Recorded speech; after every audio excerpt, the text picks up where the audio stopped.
Thank y'all for having me here. I really appreciate being here.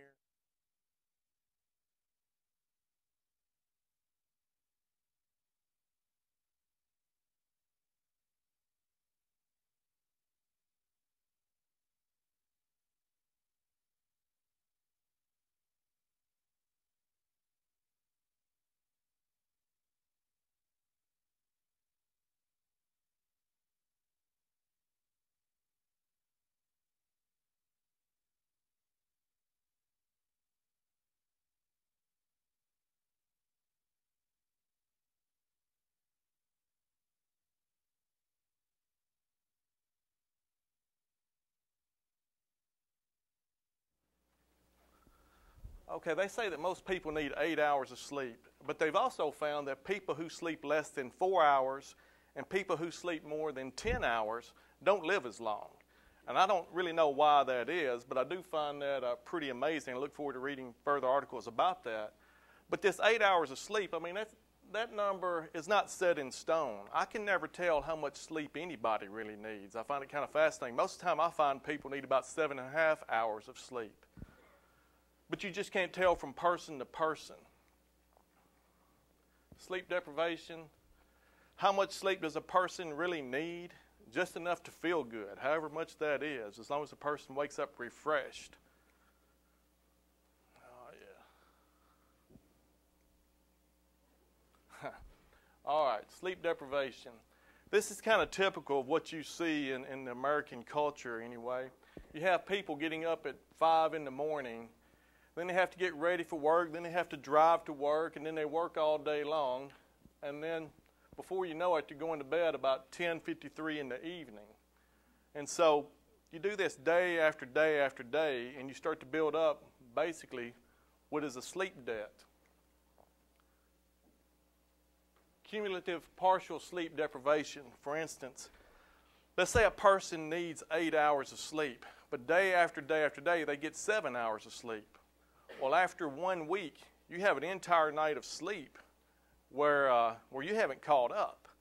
And so people don't feel good. People aren't happy. And I've thought a lot about this. If I ever get called before some kind of medical board for misbehaving in the hospital or getting in trouble or anything like that, they can go back as long as they want to go back, but I'm going to know it's a Sunday evening on whatever day it happened. Because when you're working, you're on call Friday night, Saturday night, you're just beaten down. And when Sunday rolls around, I'm out of gas. I'm on empty, and I haven't had enough sleep, and I'm not getting enough sleep, and I don't feel good about it. And I know I'm not going to get any sleep, and your phone's going to keep ringing. Well, that's in healthcare. On Monday morning, when you're hanging out in the physician's lounge, you can look around. It's easy to tell who was on call for the weekend because they don't feel good. Their attitude's poor. They're sharp. They're really not any fun to be around. But this happens, and so people just need to be aware that sometimes, even during your normal week, when it gets to be Friday, whatever, most of us catch up on Saturday. But a lot of times, everybody has all kinds of things that they have to do on Saturday. You have kids, you have your bills to pay, you have your truck to fix, all these kinds of things. So, in general, we're all losing some sleep during the week. Quality of sleep, the more frequent arousals, the poorer the sleep quality. It says sleep disruptions as little as 5 times an hour can cause performance difficulties. Whether it's your cat running through the room, your dog barking, your next door neighbor, the lights coming through the window. It doesn't take a whole lot to get 5 times an hour. Okay, first of all, we're going to talk about obstructive sleep apnea. Now, I've got a whole bunch of slides and everything that we're going to go through, but this is the whole gist of the talk these next couple minutes. This basically is what sleep apnea is. When a person first falls asleep, they start out in the light sleep. The light sleep is not very refreshing because all your muscles still work. You can still be real tense in the light sleep. So your body wants to drift on off to the good deep sleep. Now, when you drift off to the good deep sleep, all the muscles in your body relax, except your heart, which pumps to keep you alive, and your diaphragm moves so you can breathe. But everything else relaxes. The problem is, in some people, most of the time when they're real tired, a lot of times when they're sleeping on their back, sometimes on their side, when the muscles in the neck relax, this tissue in the tongue falls back and it blocks off your air pipe. And when that happens, you struggle to breathe. And when you struggle, that causes your body stress, and that makes your blood pressure go up. And when your blood pressure goes up, that puts a strain on the heart. That's why people with untreated sleep apnea, we get high blood pressure, stroke, heart disease, even poor control of diabetes. The problem that you have is that you're sleeping, and you don't even know what's going on. Your spouse might know what's happening, but you don't even realize it's happening. But your body isn't too thrilled about it. So what happens is you partially wake up, and you go back to that light sleep that's not very refreshing, but your muscles work. So after a while, your muscles tighten up, and finally, you're able to take that good deep breath, so now your lungs feel good, your heart's happy and everything, but you're tired and you're sleepy, and you're only in the light sleep, and your body's craving that good deep sleep. So once everything gets happy again, you start to drift back off to the good deep sleep, and you get the obstruction, and it just happens all night long. It's just a cycle. Every time you hit the good deep sleep, you struggle to breathe and you wake up. Now, the main problem with sleep apnea is that basically it's just a gradual process. People forget what it's like to be a 5-year-old kid and wake up and run around your house 4 or 5 times. They think, oh, well, I don't feel good because I'm older. I'm not supposed to feel good. Well, really, you are supposed to feel good. You shouldn't wake up and not feel good. Some people even dread going to sleep because they know they're not going to feel good when they wake up the next morning.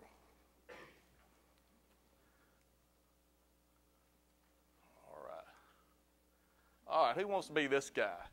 You know, at least he's driving a car. Now, I feel sorry. I don't know if there's any truck drivers in here. They're really coming after those guys with the CDL and everything, and they've got all these guidelines. I didn't come up with it. A bunch of those guys want to pistol whip me like I'm the one who started all this. But, you know, I don't want one of those fellas crashing into my family, you know, so it's pretty important to watch what we're doing. I don't want to ride with this guy.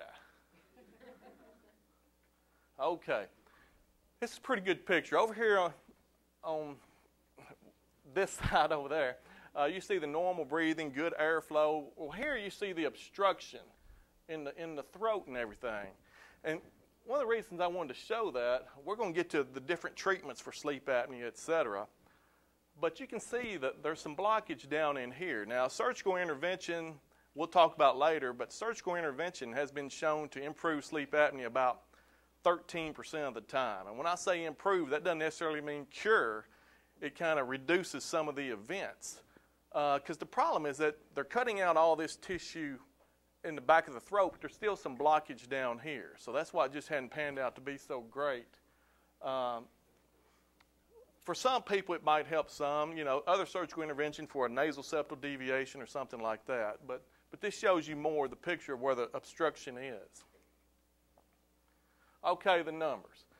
It says here 30 million people have sleep apnea, about 6 out of 100 middle-aged men, 4 out of 100 middle-aged women, most remain undiagnosed. I think the U.S. has about 300 million people, maybe some more than that, but 30 million people is a lot of people. Okay, signs and symptoms.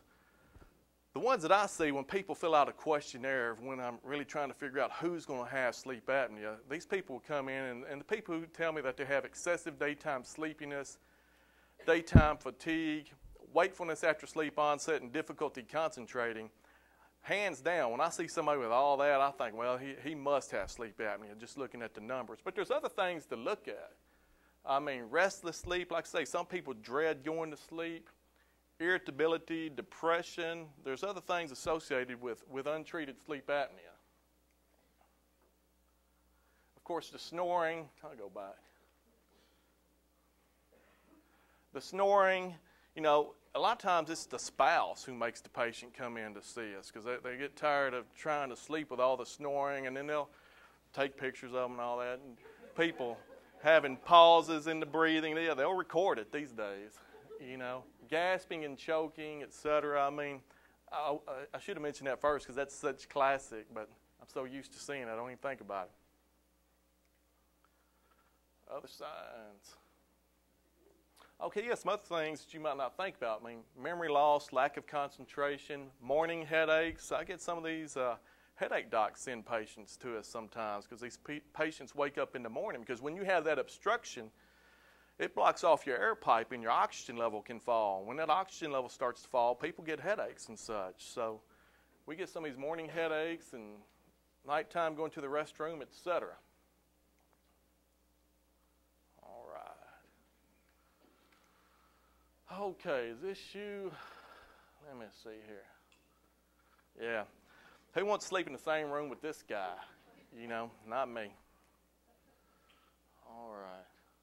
People do complain, like actually looking at him does make me think, a lot of times people will just complain of having a dry mouth because they're having to work so hard to get the airflow going. Okay, some of the statistics.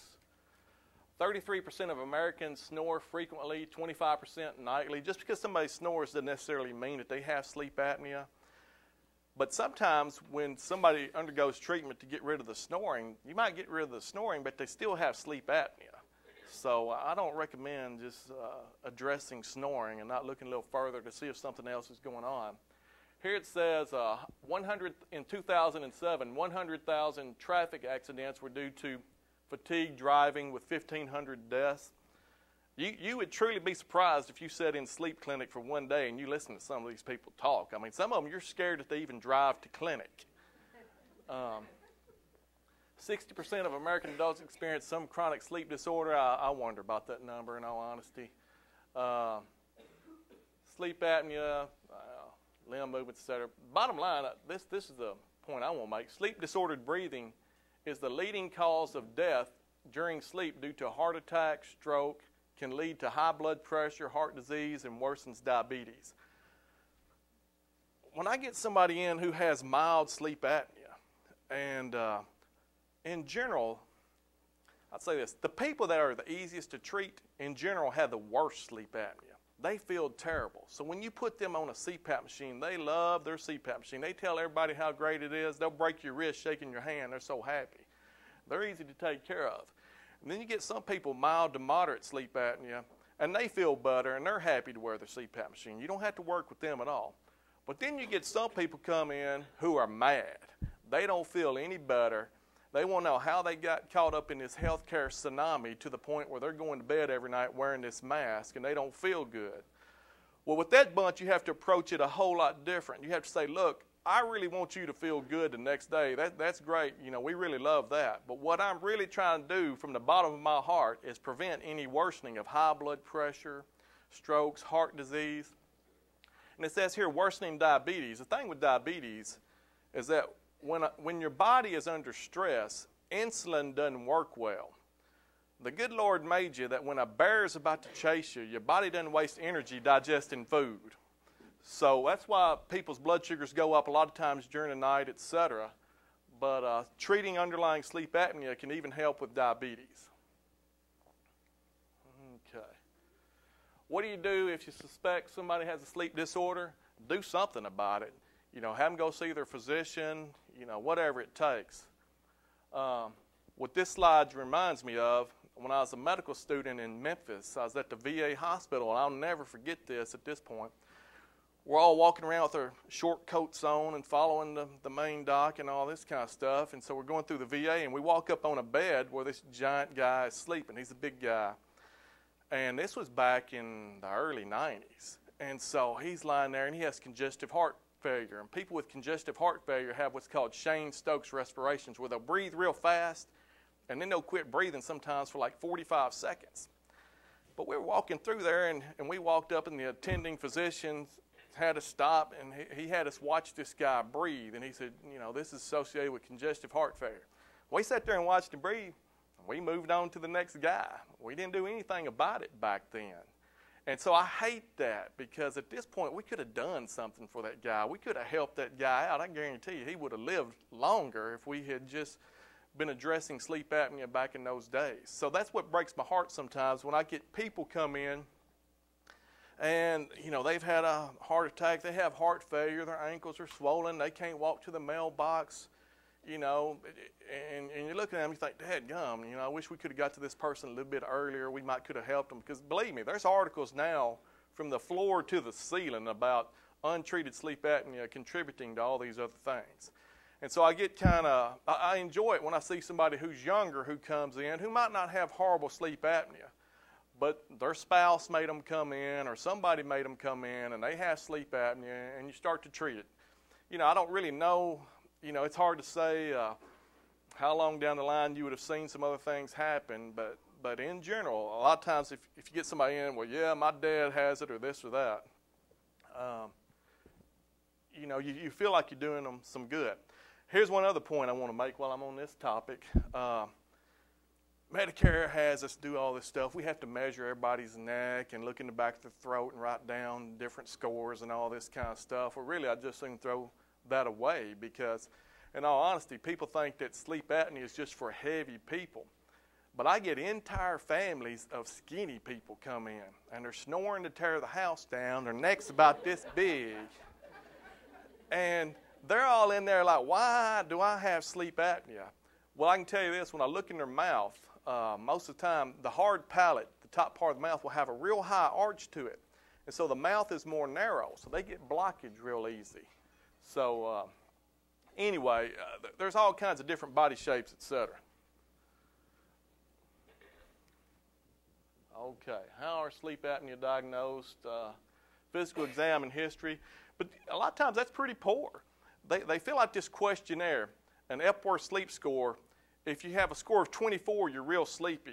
If it's 0, you're not sleepy at all. But what blows my mind, time and again, I'll get somebody and their Epworth score is 23, so they should just be falling down. And you do a sleep study and they don't have sleep apnea. And then you have somebody with a score of 3, and they have the worst sleep apnea you've ever seen.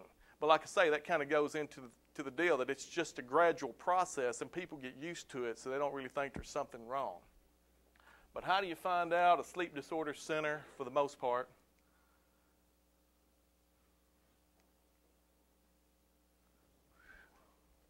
There we go.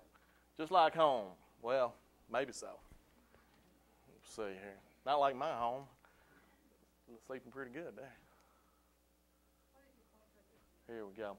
All right, what is a sleep study? Here's the bottom line. This is what they do. I'm going to tell you this. Most people who have sleep apnea end up going 2 different nights. They'll go one night to get a diagnosis, and then if they have sleep apnea, they'll come back a second night where they put the CPAP mask on and figure out how much pressure you need to treat your sleep apnea.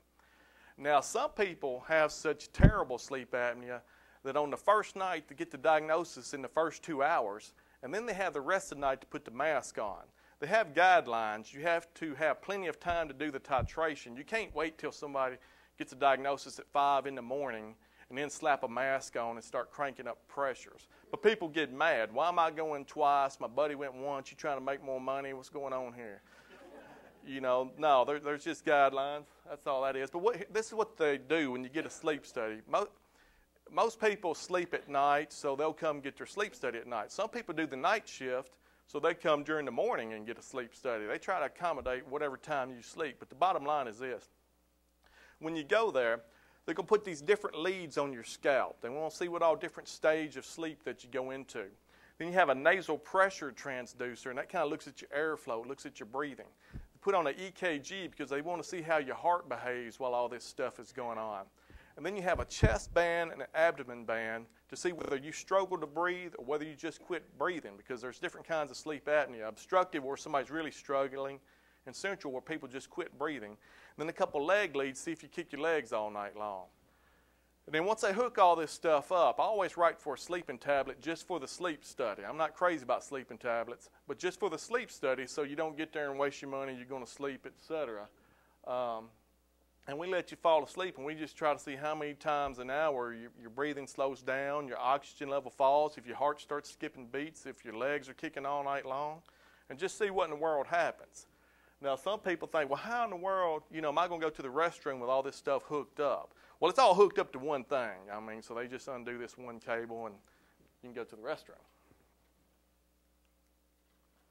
All right, what is the treatment for sleep apnea?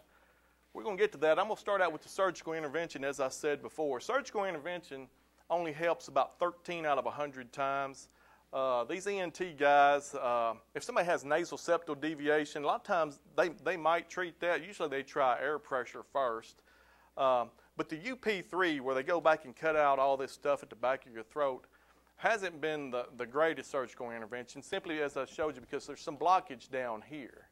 The oral appliance, you know, some people are like, listen, there is no way I'm going to wear this mask and all that, so they want to wear the oral appliance. The deal with the mouthpiece is that basically it pulls your lower jaw out. And some people can get in trouble with the mouthpiece. I mean, you have a big piece of plastic in your mouth. It can make the teeth loose.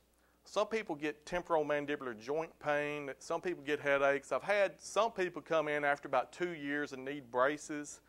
So it's not the greatest thing on earth. I mean, if somebody just can't handle CPAP, you know, I might try it. And I'm not anti-dentistry. My dad's a dentist. But anyway, it hadn't been the greatest thing on earth. Now, CPAP, all this thing is an air pressure machine. It's not oxygen. It's just an air pressure machine. CPAP just means continuous positive airway pressure. All they want to use is the lowest pressure it takes at the back of your throat, so that when you drift off to the good deep sleep and these muscles in your neck relax and this tissue falls back, that air pressure helps hold your airways open. So that way your lungs stay happy, your heart stays happy, stay in the deep sleep, feel better, live longer. That's all we want. Okay. Okay, yeah. So you got your sleep apnea over here with the blockage down there, and all this thing is showing that there's air pressure just to hold that open. I mean, that's all it is. And what I find fascinating, they've tried to figure out what it takes to make patients be compliant with their CPAP machine. I mean, is it adding humidification? Is it using lower pressures and all this kind of stuff? What they've found is that education has been the best indicator of who's going to use their CPAP machine. If a person knows that all this thing is an air pressure machine and what it's doing, and they're educated about it, then they're more prone to wear the thing.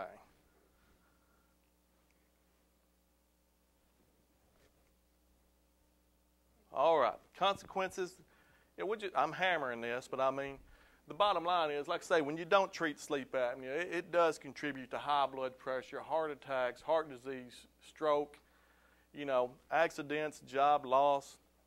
I had this one guy that I was seeing. I felt sorry for this guy. I mean, he was on all kinds of medication to kind of help him stay awake. And I'm not talking about stimulants. I mean like Provigil, just an alerting medication. He's drinking Mountain Dews like crazy. I mean, he's doing all he could just to stay awake, but he had a computer job, and I think every time they came by, he was crashed out at the computer, you know. But I hadn't seen him, Lord willing, in a while. Okay. Who has sleep apnea, all this and that? Okay, good, she's in. You know, the bottom line is, yes, sir. Oh, okay.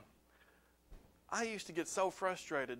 These primary care patients, when I first got started, they would send me patients to evaluate for sleep apnea, and I would think, are you kidding me? I mean, we're really going to do this? I mean, I'm going to be on Channel 7 News if they find out this. I'm going to be in But anyway, they sent me one time this man who was 93 years old. And I just remember looking at the guy thinking, you know, really?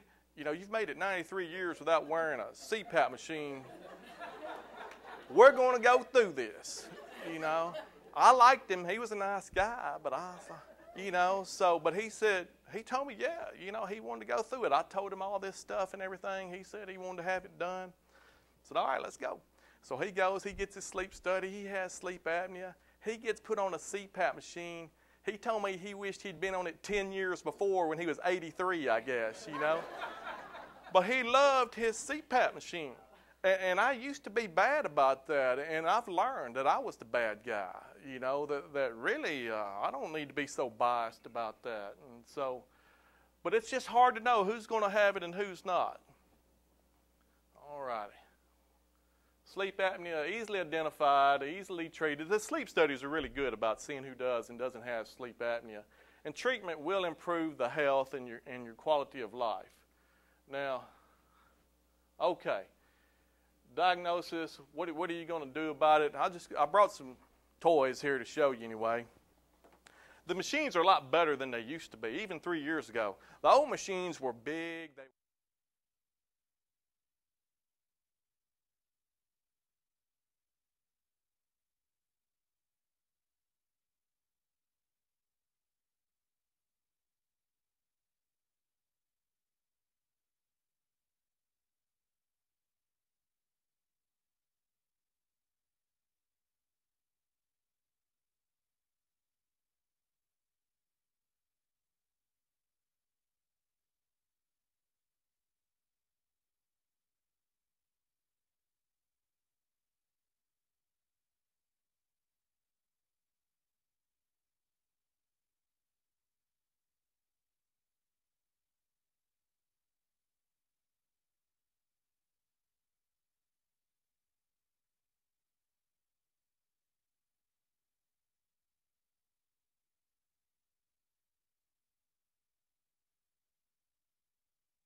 which covers the nose and the mouth.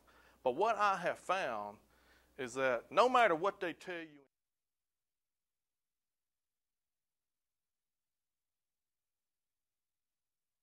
fight with insurance because they can't get a new one for every 6 months, so they decide after 2 weeks they didn't like that first one, they want to try another one.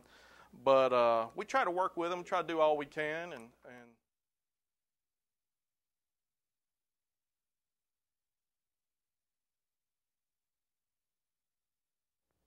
now primary snoring, like I say, sometimes you can treat primary snoring and the patient still has underlying sleep apnea.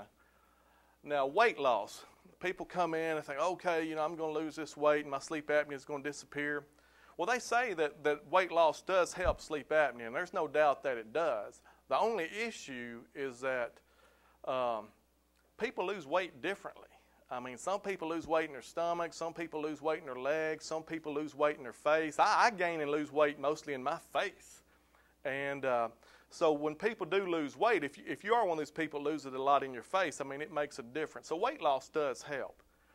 And then every now and then you'll get somebody who comes in and they have sleep apnea. They just flat out can't handle the CPAP mask, the air pressure. They might not want to try a mouthpiece, or maybe they've tried that or this or that. And when I run into somebody like that, I try to take a real good look at their sleep study, because if most of their events occurred during the night, when they're sleeping on their back, but when they sleep on their side, the events go away.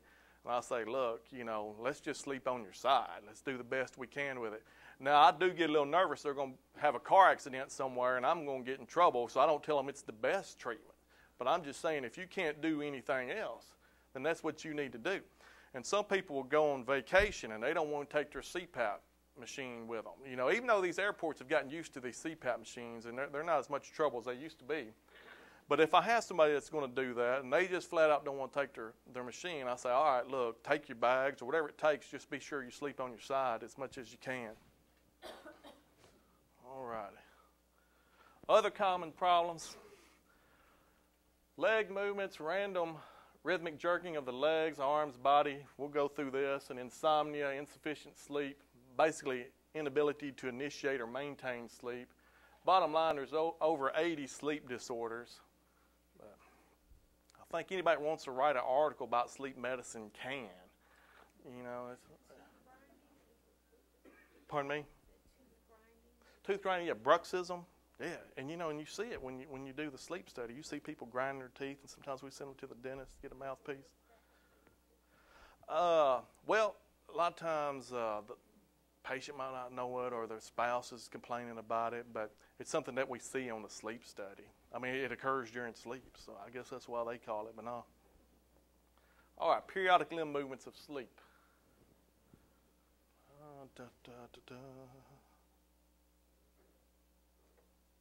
All right. Oh.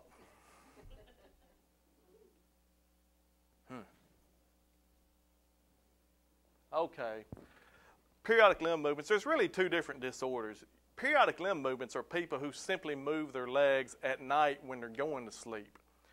That's different. Restless leg syndrome is people whose legs kick throughout the day. And a lot of times, it doesn't bother the patient. It might bother the spouse. And the older you get, the more leg movements that you see on the polysomnogram. It says here 34% of those aged 55 and older have periodic limb movements of sleep.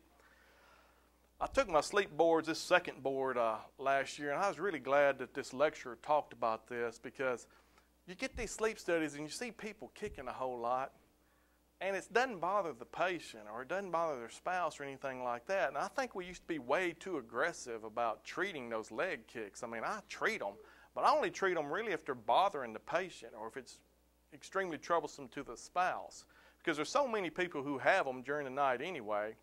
And I'm kind of a medication, I'm real conservative with that. I mean, I just don't put people on medications. I mean, the medications for it, we'll go through that, are not said to have a lot of side effects, but you got to really push me to treat them. Now, this slide's missing one thing: treatment options. Some people, a lot of women are anemic, and the problem with anemia is that you have a low iron. And dopamine is in your body, and dopamine kind of helps a person keep from having all the leg kicks. And so if you're anemic, you don't have much iron, and iron is necessary to make the dopamine. So these people's legs kick a whole lot. So if I get somebody, and especially a female with a lot of leg kicks, that's one of the first things I check. The other thing is, and I didn't put it on here, is caffeine. People who drink a lot of caffeine have a lot of leg kicks. And there's some people who keep a pot of coffee at their bedside. And it's like Jerry Lee Lewis going on or something, I guess. But I mean, their legs kick a lot, and you try to, say, look, we need to tone that down a little bit. That's something we can do. Now, dopamine agonists, that's what I was talking about, dopamine. You need iron to make dopamine. That's what Mirapex helps your body produce the dopamine, and Requip. Now, the benzodiazepines, I'm not crazy about that class of drugs at all. I mean, it's Valium or Ativan and some of these other medications. I mean, they make people sometimes have excessive sleepiness. It doesn't get rid of the leg kicks. It just makes you so whacked out that you don't even notice them, is all that is. Anti-seizure medications, some narcotic medications. But anyway, like I say, if a person just has leg movements at night and they're not bothering the patient, I'm probably not going to treat it. Okay, well, all right. Insomnia. Difficulty falling asleep and difficulty staying asleep. All right. I knew I'd get done quick. Okay, causes, of course. All kinds of causes. Stress, anxiety, depression, caffeine, nicotine, medical conditions, work. I mean, here's one thing that you do need to know about insomnia. People in general only sleep about good 5 nights out of the week anyway. I mean, nobody sleeps 7 good every night, all night long. I mean, if you think you're one of those who's missing out, you're really not missing out most likely. Because like I say, 5 nights is about as good as it gets. I mean, I've got kids, work, everything like that. But everybody has issues of stress, etc. Okay. Causes of insomnia: poor sleep habits, irregular schedule, stimulating activities before bedtime, terrible sleep environment, TV and all this and that, constantly worrying about not being able to sleep. Am I going to function at work tomorrow? The thing about insomnia for me, basically, is that people in general these days have turned their bedrooms into entertainment centers. I mean, they've got the TV in there. They've got the laptop, they're texting their buddies and all this and that and everything, and who's going to sleep, But the thing is, when I moved into my house is a real old house, and the bedroom was painted brown with some white trim at the top, and I thought, well, this is great. I'm going to be in a state of depression, And it just looked terrible, horrible. But that's been the best daggum sleeping room I've ever had in my life. I mean, we got lined curtains and everything. It's dark. When you go in there, it's time to sleep. And so, I try to get people to do that, And the thing is, when you wake up at night and you're not sleeping and you go click on the computer, this, that, and you get that light, melatonin is what helps you sleep. And when that light hits your eyes, that melatonin disappears. So that's something you need to avoid at all costs. Now, I had one more thing on that. Let's see here. I was going to go by. All right, as far as insomnia goes, one other thing. People sleep different. I mean, I get people who come in, they go to bed at 2, they get up at 10 the next day. If they're happy, I'm happy. If they like that schedule and they're functioning and they're doing everything, I don't try to eat those people alive and say, look, we're going to put you down. You're going to go to bed at 10 and all this and that. No, forget that. But people are truly different now. Sometimes, I kid you not, I get these consults. Be somebody about 30 years old come in and not working or whatever. They'll drink a 12-pack of Dr. Pepper a day. They'll stay up till 3 in the morning watching movies. Then they don't help their spouse get the kids ready to go to school. And then they come see me because they have a sleep problem. It's not a sleep problem. That's an alarm clock problem. is all that is. And so they don't like it when I tell them that, and I have to go through all that. But when I'm really working, look, truly, I don't want to harass anybody. There are some people with true insomnia, and you try to help these folks because they have a tough time of it. But one of the main things that you really try to do is maintain a set arise time.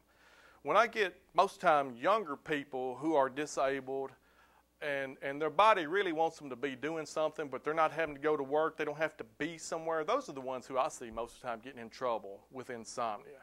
And they stay up late and do all this during the next day because they don't have to be anywhere that next day a lot of times. And so that's what I try to work on them is maintain a set arise time. If you get up at 6:30 every morning, you're eventually going to fall asleep before 11, 12 at night, or 1 or whatever it is. I mean, sleep debt does catch up with you, and I try to reassure them. But the issue with that is they've been doing that for years, and their body's kind of got into that groove, and so it's really hard to break, and it's really not very fun for the patient. I try to avoid a lot of times these hypnotics and sedatives, and if I do write for it, it might be for 6 weeks at the most, but in general, I'm not the guy you're looking for. I don't write for a lot of that stuff, and here's why. Once you start that, people start to think that they can't go to sleep without it. And so you start out with your Ambien 5 milligrams, then you're up to your Ambien 10 milligrams, then you're up to the 12.5 chronic release, and then you're on to something else, and before you know it, they're on a huge amount of something. And so that always bothers me because then it's kind of an addictive drug and you have trouble getting them off. So that breaks your heart. Number two, they used to think that people had memory loss of events that occurred after you took the medication, the sedative, hypnotic, or whatever. What they're finding, and they have a hard time proving it, is that people actually have memory loss of events that occurred before you took the medication. People just don't remember things during the day. And here's why that happens for the most part. When you're walking around during the day, talking, shooting the breeze, carrying on, you have blood flow to your brain. The blood carries oxygen, nutrients, helps you think and everything. But the blood has to fight gravity. When you lie down to sleep at night, blood starts to pool in the brain, and you start to get a lot more blood flow to the brain. It's bringing the oxygen and nutrients, and that's when your brain starts to hardwire all the things that you've learned during the day. And when you take the brain and you put it out in the twilight zone with some of these other medications, it doesn't do that, and so people are forgetful. So that's always kind of tough. But the one thing that really breaks my heart is you get patients who get started on these medications in their mid-50s, and they're doing pretty good, they're active, everything's great. The problem is they get into their mid-70s, and their bones are a whole lot thinner than they used to be. They get up in the middle of the night to go to the restroom. They're clumsy from their medication. They fall, they hit the bathtub, they break their hip, and it's over. They're in the nursing home, and it just breaks your heart. And you think, dadgum, if we had just not put them on this or done all we could to keep from it. I just hate seeing that. So anyway, that's why I'm not the number one guy to write for all that stuff. But it does have its place for situational issues and this and that. And I think there's probably some sleep docs who disagree with me on this, but anyway. All right, 8 tips for better sleep. All righty. Maintain a regular bed time and wake up time, even on the weekends. I try to do that. If I have some people work the night shift, I understand. They want to hang out on the weekend with their kids and do stuff. It's a tough deal. But anyway, I try if they can to maintain the same sleep schedule throughout the week. Establish a regular and relaxing bedtime routine. All right. Create a friendly bedroom, dark, quiet, cool. I really believe in that. Comfortable mattress, pillows. You use your bedroom for sleeping, not a living room or office. It's just amazing to me. Okay, don't eat 2 to 3 hours before your regular bedtime. Okay. Exercise regularly, but not at least 3 hours before you go to bed. And then alcohol and tobacco products, 1 to 2 hours before bedtime. Caffeine, 6 to 8 hours before bedtime. The deal with alcohol, I will say this, is that when you drink alcohol, at first it starts out as a depressant, kind of a sedative anyway. So, it makes you feel good and sleepy. And then, actually, just a few hours later, your body breaks alcohol down into a different component, and it becomes more of a stimulant. That's why, some people, they're going to fall asleep good, but they're going to wake up at 4 and the whole Saturday morning is going to be wrecked or whatever. So there are some problems, with alcohol and tobacco, etc. All right. That's it for me. Any questions? Yes, ma'am. If you get to the point where you're on a CPAP machine, is that just it? You're on it for the rest of your life? You know, most of the time, I would say that most people are. You know, as I said, I was talking about weight loss, et cetera. People lose weight different, and some people can lose weight, and they'll end up where they don't need the CPAP machine anymore. But a lot of this is just anatomy, and people are built different, and like I say, you get entire families, you know, have the same anatomy, and a lot of them will be on, all of them require it. So most of the time, it's probably not going to change all that much. Yes, ma'am.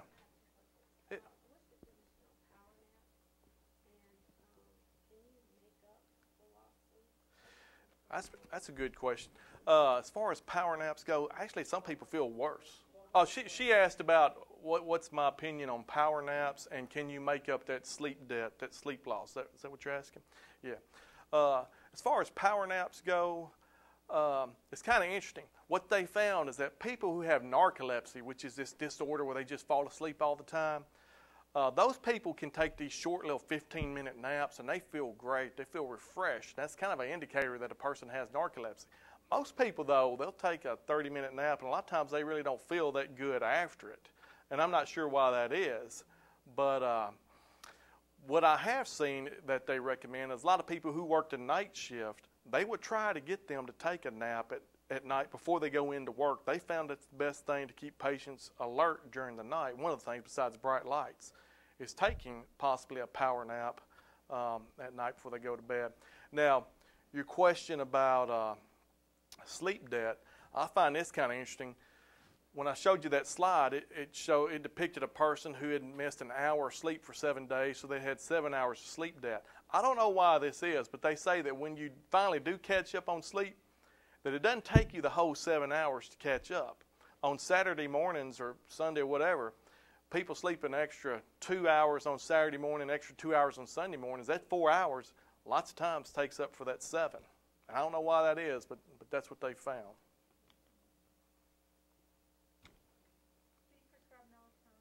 You know, I do like melatonin. I do find that to be a good medication, and I'm pretty comfortable with melatonin. It's basically for people with sleep onset insomnia. It doesn't last a long time, but I do get patients who have trouble sleep onset to try melatonin. Some people who work the night shift, what I try to get them to do is to wear these blue blocker sunglasses when they drive home, because right when you walk out of the building, your eyes see the sunlight and the melatonin disappears. And so I say, you know, I don't want somebody just falling asleep on the drive home. If you're that tired, take your sunglasses off. But, you know, wear these blue blocker sunglasses to keep the sun from getting rid of the melatonin. And sometimes I'll have them take melatonin, you know, to help them initiate sleep. But I'm not worried about melatonin. Yes, ma'am. If you are a person that don't do any caffeine, you don't have any stimulants, and you struggle to stay awake for the course of the day, 5-hour energy can give you a heart attack. I mean, do you have any medicine that you could prescribe? Well, really, that's kind of a long question, because, you know, you have to see somebody in clinic and try to figure out what they're doing. Sometimes do like a 2-week sleep log, see when they're going to bed, seeing when they're getting up, seeing what they're doing throughout the day. Do they have sleep apnea? You know, and the thing is, there's some people who do have sleep apnea, and they get treated for it, and they still have persistent daytime sleepiness and fatigue. And there is a medication out there called Provigil or Nuvigil, and it's an alerting medication. It's not a stimulant, so it's not going to make you have palpitations, make your heart beat faster, anything like that. Provigil is approved for sleep apnea that's been treated, but the person still has sleepiness. People who work shift work and people with narcolepsy. But if it's a person who has a daytime job and are still kind of tired, like I say, there's other things you have to look at. Does the person have anemia? Do they have thyroid disease? You know, there's a lot of different things involved. So, yes, ma'am. Do you recommend nightlight in children's rooms? Does that take away melatonin? Do you recommend the dark rooms? You know, I don't really have a scientific answer to that, to be honest with you. But no, I mean, I've got young kids. I don't have a nightlight in their room. I don't think we ever have. That's a good question. I'll try to give me your number. I'll try to look it up and find out for you. But I've wondered that before, but I hadn't read anything on that.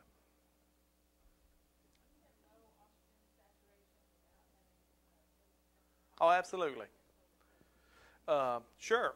People with emphysema or any type of underlying lung disorder. In fact, when we do sleep studies, a lot of times those are the worst because you have reduced airflow on top of some kind of underlying lung disease, and it's called like overlap syndrome.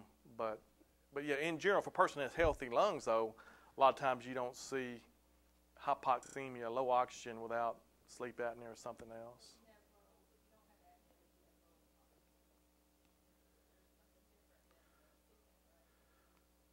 Oh, yeah. If you just had low oxygen and you don't have sleep apnea, they'll just give you supplemental oxygen when you're sleeping. But that's a good point. I'm glad you brought this up. I find this a lot of times. A lot of these physicians will order these overnight pulse oximeters. Well, truth be told, I think that's a pretty worthless test. I don't order those things. I'm a lung doctor. I'm boarded in lungs. And here's the problem with these pulse oximeters. Even the NIH, who looks at all these things, has said there is no proven evidence-based reason in medicine to order an unmonitored overnight pulse oximeter. Nobody's there to see what you're doing. You can walk through the intensive care unit at noon, and you would think everybody in there is dying if all you looked at was the pulse oximeter, because everybody's sitting up eating lunch or whatever, and they're moving their arms, and these things don't pick up well.